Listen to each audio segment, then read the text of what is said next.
Սեպտեմբերի 29-ին ժամը 22-ի սահմաններում հիվանդանոցից ոստիկանության Վաղարշապատի բաժին ահազանգ ստացվեց։ Միանգամից 4 քաղաքացի էին դիմել բուժօգնության։ Երկուսի մոտ ախտորոշվել էր կրծքավանդակի կտրած ծակած վերքեր, մեկը գանգուղեղի վնասվածք էր ստացել, վերջինն էլ գլխին ու ծնկին կտրած վերքեր ուներ։ Ոստիկանները մեկնեցին հիվանդանոց։ Կարճ ժամանակում պարզեցին, որ քաղաքացիները միաժամանակ բուժհաստատություն են տեղափոխվել Արմավիրի Նորակերտ գյուղից։ Վիճաբանություն էր եղել հրմշտոց, ծեծ ու դանակահարություն։ Անմիջապես օպերատիվ խումբ ուղարկվեց դեպքի վայր՝ Նորակերտ։ Մինչ օպերատիվ խումբը տեղ կհասներ, ոստիկանները պարզեցին տուժածների ինքնությունը։ Երկուսը փեսաաներորդի էին, մյուս երկուսն էլ իրար էին հարազատ։ Րոպեներ անց Նորակերտ գյուղում մենք պարզեցինք, որ շինարարների փողոցում ծագած վիճաբանության ժամանակ քաղաքացիներին դանակահարել է Հովհաննես Եսայանը։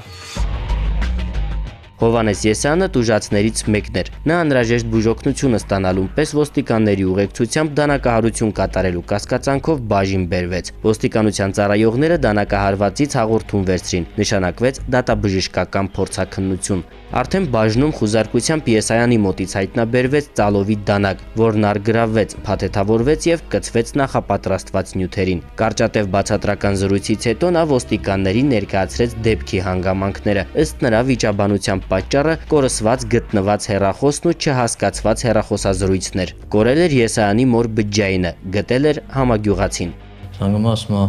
Սերժիկ ասում է բանը պետք է տեղ գնամ։ Կամ վերցնեմ որ գնամ, ասում է ավտոն մոտը չի, իմանում է որ անում ինքը կբերել որ ասել ավտոն մոտը չի, ասում է լավ չհասկացա, ասում է դու կբերես,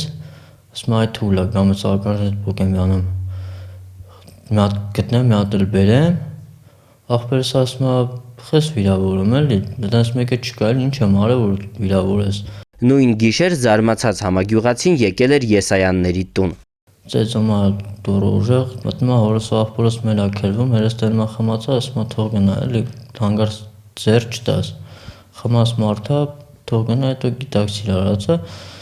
Հետո տես մի ձևի թողում է թմա։ Արդեն հաջորդ օրը երեկոյան Հովհաննես Եսայանն ու Փեսան վերջինի օփելով գնացել էին համագյուղացու շինարարների փողոցում գտնվող տունը, նախորդ օրը կատարվածի հաշիվները պարզելու։ Հանդիպել էին զրուցել, զրույցը վեճի էր վերածվել, իսկ վեճը ձեռնամարտի։ Դանակս հանեցի Ալշուձախանը, ասի թողեք գնանք, ասի ոչ մեկ մոտիկ չգա։ Ես չեմ իմանում ումա կբե։ Ես եկել եմ հիվանդանոց, նորից որ իրանց բերել են, ես Փեսուս հետ մեզի բերին հիվանդանոց, որ օգնություն ցույց տան։ Նոր հիվանդանոցում եմ իմացել, որ ասենք մարդա վնասվել։